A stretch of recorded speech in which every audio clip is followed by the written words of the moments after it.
Hello everyone, this is Dev Chitranash from Pacific Mind Academy. And आज की इस वीडियो में हम लोग देखने वाले कि बीटेक बीएससी एंड डीएनएस के एप्लीकेशन फॉर्म जो कि गणपत मैरिटाइम यूनिवर्सिटी ने रिलीज किए थे वो कैसे भरने हैं। तो चलिए फटाफट से इस वीडियो को स्टार्ट करते हैं। थोड़ी सी बड़ी वीडियो है, एंड तक देखिएगा, लेकिन आपके सारे डाउट्स क्लियर भी हो जाएंगे। एंड फिर भी कोई भी डाउट अगर रहता है तो कमेंट सेक्शन तो है ही। एंड साथ ही साथ यहाँ पे आपको मेरी पर्सनल इंस्टाग्राम आईडी या तो मेरा व्हाट्सएप नंबर आपको भी दिख रहा होगा, वहां पे भी जाके पूछ सकते हैं, मैं आपकी पूरी मदद भी कर दूंगा। No worries about that.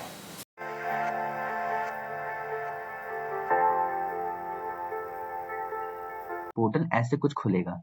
Programmes पे क्लिक नहीं करना है, कहीं पे कोई परेशानी नहीं लेनी है। अपना नाम भरिए, ईमेल आईडी भरिए, नंबर भरिए, ओटीपी से वेरीफाई करवाइए, स्टेट सिटी भरने के बाद अब यहाँ पे मेन चीज आती है कोर्स की। कोर्स सेलेक्ट करना है आपको। यहाँ पे देखिए आपको मैरिटाइम स्टडीज करके एक कोर्स देखने को मिलेगा। यहाँ पे क्लिक कर दीजिए, सिंपल एज दैट, बस। सिलेक्ट स्पेशलाइजेशन में जो है ना, यहाँ पे आपको अब क्या कौन सा कोर्स करना है उसके लिए जो है ना आपको फॉर्म भरना है। एंड फॉर्म भरने के लिए आपको वो कोर्स चूज करना पड़ेगा। अगर आपको बीएससी करना है तो बीएससी चूज कीजिए, बीटेक करना है तो बीटेक चूज कीजिए, डिप्लोमा इन नॉटिकल साइंस करना है तो डीएनएस चूज कीजिए, कोई दिक्कत नहीं है। अभी इन्हीं तीन के जो है ना फॉर्म खुले हुए हैं, जैसे मैंने आपको बताया पहले। ओके, नाउ यहाँ पे जो है ना टेक्स्ट डालिए, टेक्स्ट डालने के बाद एग्री करके रजिस्टर कर लीजिए। अब ये उनके लिए है जो लोग फर्स्ट टाइम फर्स्ट कमर से, जिन लोगों ने अब तक रजिस्ट्रेशन नहीं किया है। बट जिन लोगों ने पहले ही ये सारी चीजें भर ली हैं, वो लोग क्या करें, नीचे एक छोटा सा ऑप्शन लिखा हुआ already have an account log in, यहाँ पे क्लिक कर दीजिए। जैसे मेरे पास पहले से रजिस्ट्रेशन हो रखा है तो मैं क्या करूंगा, सिंपली कुछ नहीं, मैं अपना जाऊंगा, जाकर के मैं जो है ना, मैं बस यहाँ पे अपना मोबाइल नंबर डालूंगा। ओके, एंड यहाँ पे डाल करके जो है ना मुझे अपना पासवर्ड डालना होगा। अगर बाय चांस पासवर्ड अगर मुझे नहीं याद है तो दो तरीके हैं। पहली चीज तो ये forget password, click here to register once again, ठीक है, आपको नई डिटेल्स उनके साथ जो है ना आपको करना पड़ेगा, नहीं तो पासवर्ड जो है जनरेट करना पड़ेगा दूसरा नया। नहीं तो सिंपल सा है, log in by OTP. Now अब सिंपली जो है ना आपको वापस फिर से अपनी डिटेल्स भरनी है। आपने भर दिया, मेरा मोबाइल नंबर आ गया, ओटीपी मैंने डाला, ओटीपी आएगा हमारे पास अभी, हमने ओटीपी डाल दिया है। अगर बाई चांस आपको कोई भी अगर डाउट अगर आता भी है मर्चेंट नेवी को लेकर के, या तो आप चाहते हो कि फ्री ऑफ कॉस्ट काउंसलिंग मैं करूं, हमारी पूरी की पूरी टीम करे, तो मेरे इसी नंबर पे आप मेरे को आप मैसेज कर दीजिएगा, कॉल कर दीजिएगा, मैं आपकी पूरी मदद मैं कर दूंगा। आप देखिए अब ओटीपी हमारे पास जो है ना आ गया है। ओके, नाउ हमारा ओटीपी क्या है, हमारा ओटीपी है 546336। हमने कर दिया सबमिट।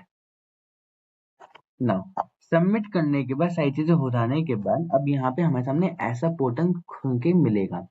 इस पोर्टल को जैसे आप देखेंगे तो यहाँ पे कंटिन्यू एप्लीकेशन पे जाते हुए आप फिल एप्लीकेशन का एक ऑप्शन यहाँ पे ऐसे करके आएगा ब्लू में। यहाँ पे सिंपली आप क्लिक कर दीजिए, बस दैट्स इट, कुछ और परेशान नहीं होना है। ठीक है, अब देखिए यहाँ पे सिंपली ये है, मैं आपको मेन स्टेप्स में बताता हूँ जहां जहां पे आपको ध्यान रखना होगा, that is programme selection. Programme selection में यहाँ पे आपको जो है ना सबसे पहले वही ध्यान रखिएगा, बहुत ध्यान से इस स्टेप को देखिए, यहीं पे आपका मेन चूज करेगा क्या आपको कोर्स करना है, कौन सा कोर्स आपके लिए चूज होगा। After 12th under graduate courses, of course आप ग्रेजुएशन के लिए आप जा रहे हो तो यहाँ पे आपको ये वाला कोर्स करना पड़ेगा। ओके, नाउ अब कौन सा कोर्स करना है ये चूज कीजिए। आपको बीएससी करना है तो बीएससी चूज कीजिए, बीटेक करना है तो बीटेक चूज कीजिए, डिप्लोमा करना है तो डिप्लोमा इन नॉटिकल साइंस आप चूज कीजिए। तो जैसे कि एक एग्जाम्पल ले लेते हैं कि मुझे डीएनएस करना है तो मैं डीएनएस के लिए मैं चूज में कर लेता हूँ, या तो फिर मैं मान लेता हूँ कि मुझे बीएससी करना है तो बीएससी के लिए मैं चूज में कर लेता हूँ, सिंपल। एंट्री टाइप क्या है, रेगुलर है, तो मैं रेगुलर में कर लूंगा। क्या मुझे लोन की जरूरत है, तो हाँ है। Okay, are you interested in IMCT coaching, नहीं। तो ये कुछ बेसिक बेसिक से क्वेश्चंस हैं, आपसे पूछ जाएंगे। आगे बढ़ते हैं, ये सारे क्वेश्चंस जो है ना आप बता देंगे, बताने के बाद आप आगे बढ़िए। नेक्स्ट पे क्लिक करने के बाद जो है ना आपकी पर्सनल डिटेल्स पूछी जाएंगी, पूरी पर्सनल डिटेल्स आप भर दीजिए, जो भी आपकी पर्सनल डिटेल्स हैं यहाँ पे। ओके, फिर आगे और जब बढ़ेंगे हम लोग, आपकी mother's name, father's name, email ID and बाकी सारी चीजें जो है ना, जनरल कैटेगरी सब कुछ जो है ना पूछा जाएगा आपका। तो इसके लिए परेशान मत होइए, आपने नॉर्मल सिंपल सी पर्सनल डिटेल्स भरी है इसमें। पर्सनल डिटेल्स भरने के बाद जो है यहाँ पे आप आगे बढ़ेंगे तो एड्रेस डिटेल्स जो है ना यहाँ पे मांगेगा, तो एड्रेस डिटेल्स भर दीजिए आपकी जो भी है यहाँ पे। ओके, नाउ अब आगे बढ़िए आप। नेक्स्ट बढ़ने के बाद यहाँ पे मेन चीज आती है एकेडमिक डिटेल्स की। एकेडमिक डिटेल्स में यहाँ पे बच्चे काफी ज्यादा कंफ्यूज होते हैं कि यहाँ पे ये यूडीआईएसई नंबर जो होता है या तो एबीसी नंबर होता है, आईडी नंबर जो होता है, ये भरना है या नहीं भरना है। इसको मत भरिए, ये आईडी जो है ना कॉलेज जो है ना आपके जनरेट करवाते हैं। वैसे चाहे तो आप लोग खुद जनरेट कर सकते हैं, बट हाँ ये है कि जब आप कॉलेज में जाते हैं ना तभी आपका स्कूल या तभी आपके कॉलेज वाले जो है ना ये आईडी बनवा करके देते हैं। ये बेसिकली एजुकेशन काउंसिल की तरफ से, ऑफ इंडिया की तरफ से जो है ना, एजुकेशन बोर्ड ऑफ इंडिया की तरफ से जो है ना मिलता है आपको एक नंबर कि आप इंडियन गवर्नमेंट की नज़रों में आप एक अच्छे स्टूडेंट हो। ओके, यहाँ पे आपको अपनी बेसिक डिटेल्स भरनी है कि आपने 10th के बाद क्या किया है। डिप्लोमा किया है तो डिप्लोमा के हिसाब से आपको अपनी सारी चीज़ें भरनी पड़ेंगी। आपने अगर दोनों किया है तो आपको दोनों के हिसाब से सारी चीज़ें भरनी पड़ेंगी। तो भाई साफ तौर पे मैंने 10th के बाद नॉर्मली सीधे साधे बच्चे की तरह मैंने जो है मैंने 12th मैंने किया हुआ है। 12th मैंने कहाँ से किया है, मुझे वो चूज करना पड़ेगा। तो मैंने चूज कर लिया कि इंडिया है। फिर मैंने चूज कर लिया कि भैया कौन से स्टेट है, तो मैं मान लेता हूँ उत्तर प्रदेश है, तो मैंने उत्तर प्रदेश मैंने कर लिया। बोर्ड कौन से, मेरा सीबीएसई बोर्ड है, वो चूज कर लिया। स्कूल का नाम क्या था, तो डीपीएस मैंने चूज कर लिया। 12th का रिजल्ट स्टेटस क्या है। अब यहाँ पे देखिए, अगर आपका रिजल्ट आ चुका है तो पास आप डाल देंगे। पास डालने के बाद जो है ना आपको बाकी सारी डिटेल्स भी जो है ना भरनी पड़ जाएंगी। यहाँ पे मेन चीज़ है result awaited.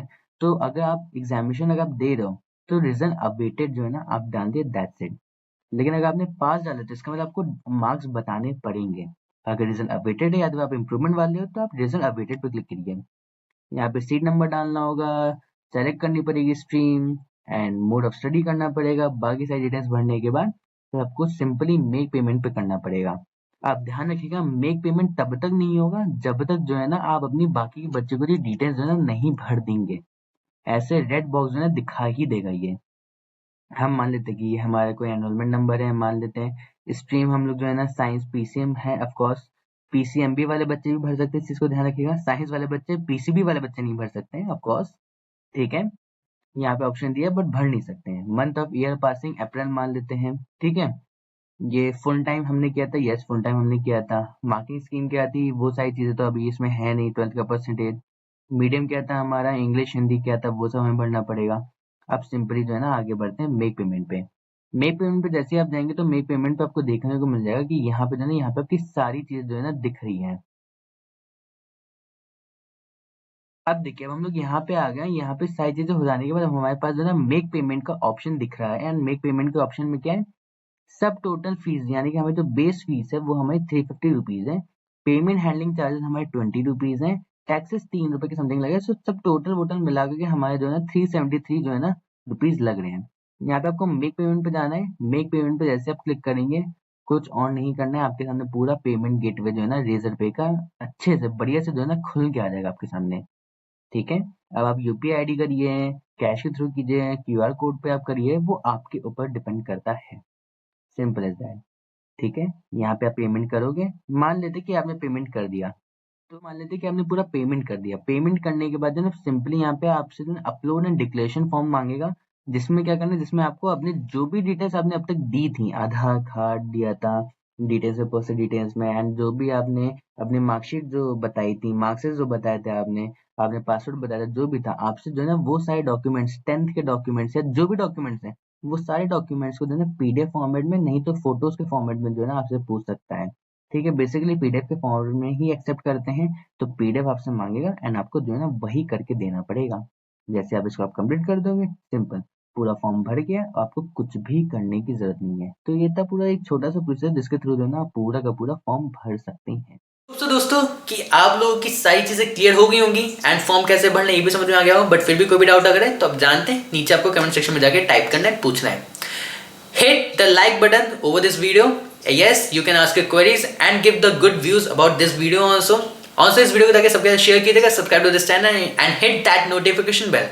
See you all in the next one. तब तक के लिए बाय।